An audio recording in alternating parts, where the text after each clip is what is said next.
Паркинсон ауруы қимыл қозғалыстың баяулауымен, бұлшықет ригидтілігімен және тыныштықтағы тремормен көрінетін жүйке жүйесінің дегенеративті ауруы. Паркинсон ауруы созылмалы ауру, оның нәтижесінде мидың нейрондары бұзылады және өледі.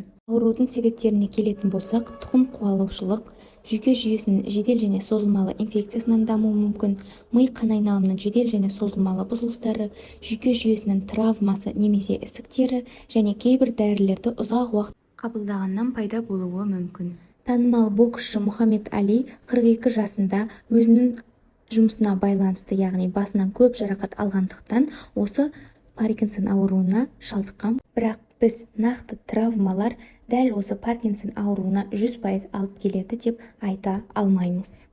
Патогенезіне келетін болсақ, экстрапирамидті жүйедегі дофамин алмасудың бұзылуынан болады. Дофамин қозғалыс актілеріне көмекші және медиаторлы функцияны атқарады.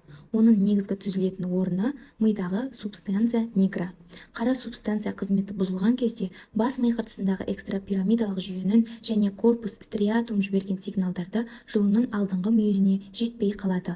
Сол уақытта жұлынның алдыңғы мүйізіне бозғылт дене және қара субстанцияның ингибирлеуші импульстері келіп тұрады. Нәтижесінде жұлындағы альфа және гамма мотонейрондар циркуляциясы белсеніп, альфа белсенділігі басым бола бастайды. Бұл экстрапирамидалық ригидтілікті тудырады. Клиникалық көрінісі триададан тұрады, яғни олика немесе брадикинезия, тремор, бұлшықет ригидтілігі. Науқас өзіндік бүгілген поза пайда болады. Басы және денесі алға қарай еңкейген, қолдары шынтақ кәрі жілік, білезік, фалангалық буындарда бүгілген. Ең жиі көрініс беретін симптомдар ол іс-қимылдың баяулауы, беті маска тәрізді, яғни эмоциялардың азаюы, көп сұрақ қойып, ұмытшақтық қасиетінің пайда болуы және кей жағдайларда сілекейдің көп бөлінуі.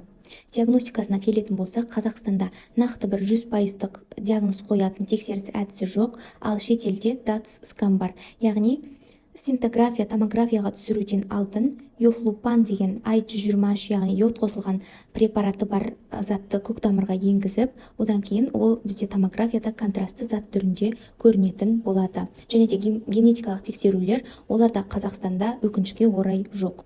Одан кейін Паркинсон ауруының еміне келетін болсақ, аурудың бастапқы кезеңдерінде дофаминдік рецептор агонистері, бета-селективті ингибиторлар, антихолин эстераздық препараттар қолданылады. Операция мен гимнастика жасалынады.